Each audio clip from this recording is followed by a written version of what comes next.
Hola, soy Rocío Lazo y he preparado este video para explicarte en 5 minutos qué pasa entre Rusia y Ucrania y cómo puede afectar a Guatemala. Ubicado entre Rusia y la Unión Europea, Ucrania ha sido un país con importantes implicaciones para el continente desde hace muchos años. Vamos a hacer un rápido recorrido histórico.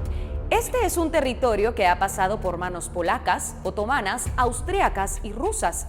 En la primera mitad del siglo XX, una buena parte del territorio ucraniano seguía repartido.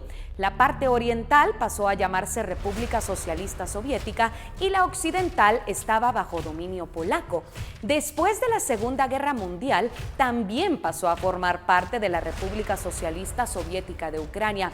Pero hay un territorio clave del que tenemos que hablar, la península de Crimea, que hasta entonces había estado bajo el dominio ruso y era históricamente reclamada por Ucrania.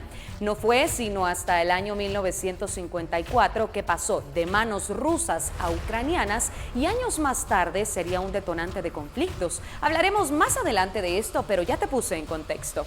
En 1991 colapsó la Unión Soviética.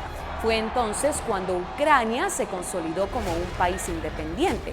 Hasta entonces se mantenían relaciones cordiales con Rusia, pero Ucrania comenzó a acercarse un poco más a Occidente, a tal punto que en 2012 se buscaba un acuerdo de asociación y libre comercio que no llegó a consolidarse, pues el presidente ucraniano prorruso Víktor Yanukovych lo suspendió, pues había generado algunas tensiones con Rusia. Este fue el detonante para que en 2014 varios ucranianos salieran a las calles a protestar para exigir que se retomara el diálogo con la Unión Europea. Esto provocó el famoso Euromaidán, una serie de disturbios en los que participaron organizaciones sociales, oposición política, grupos ultraderechistas e incluso representantes de minorías étnicas y ciudadanos de otros países, entre ellos Rusia, dejando decenas de muertos y generando aún más crisis en el territorio. Estos disturbios llegaron a tal extremo que incluso el presidente de Ucrania fue derrocado y huyó. Ahora, ¿recuerdas que te mencioné la península de Crimea? Pues bueno, a pesar de la independencia de Ucrania de la Unión Soviética en 1991, se mantuvo una de las más grandes bases navales rusas en el territorio, en el puerto de Sebastopol.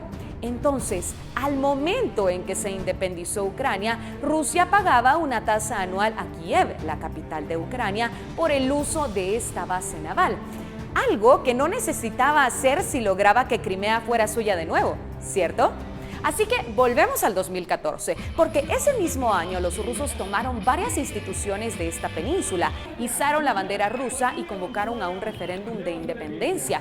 Crimea entonces estaba regresando a Rusia y esto generó varias tensiones en las relaciones con Occidente que de por sí no eran muy buenas.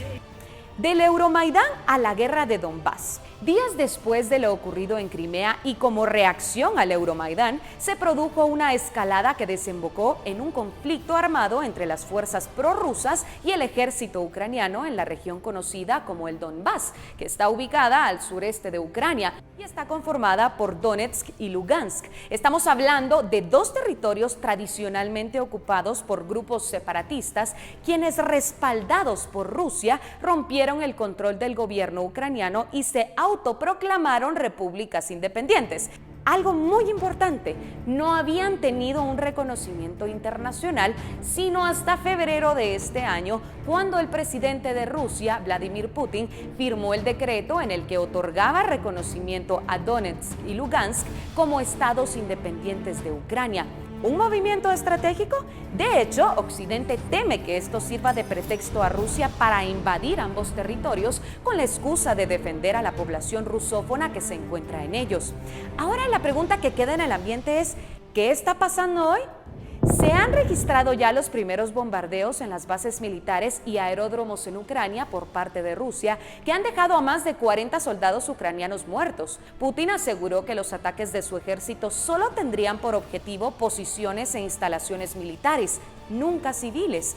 A pesar de ello, los primeros bombardeos ya han cobrado la vida de varias personas, entre ellas menores de edad. Lo cierto es que la relevancia de este conflicto se extiende mucho más allá de sus fronteras y puede tener fuertes implicaciones para el continente y en general para todo el mundo, especialmente cuando hablamos de economía. Estamos viviendo los primeros efectos en los mercados financieros, caídas en las bolsas de valores, mientras aumenta de manera significativa el precio del oro y materias primas. Además, recordemos que Rusia es un actor clave en la producción de petróleo. De hecho, es el segundo mayor exportador después de Arabia Saudita y distribuye 1 de cada 10 barriles de petróleo que son consumidos a nivel mundial. Entre las posibles medidas de parte de Estados Unidos, Reino Unido y la Unión Europea que estarán sancionando a Rusia, se podría incluir la prohibición a países y empresas de comprar petróleo a gigantes energéticos rusos. Pero, ¿qué pasa con Guatemala? Son muchas las implicaciones, desde políticas hasta económicas, pero vamos a mencionar algunas de las más importantes. Nuestro país mantiene una relación de comercio exterior con Rusia y Ucrania, por lo que podría haber una interrupción en la cadena de suministros. Guatemala compra acero y fertilizantes a estos países y les vende productos agrícolas y níquel. Desde Rusia, Ucrania y Turquía se realizan importaciones de acero y toda la zona del Mar Negro es muy importante proveedora a nivel mundial, por lo que al haber una guerra se reduciría la oferta y la escasez provocaría un aumento de precios.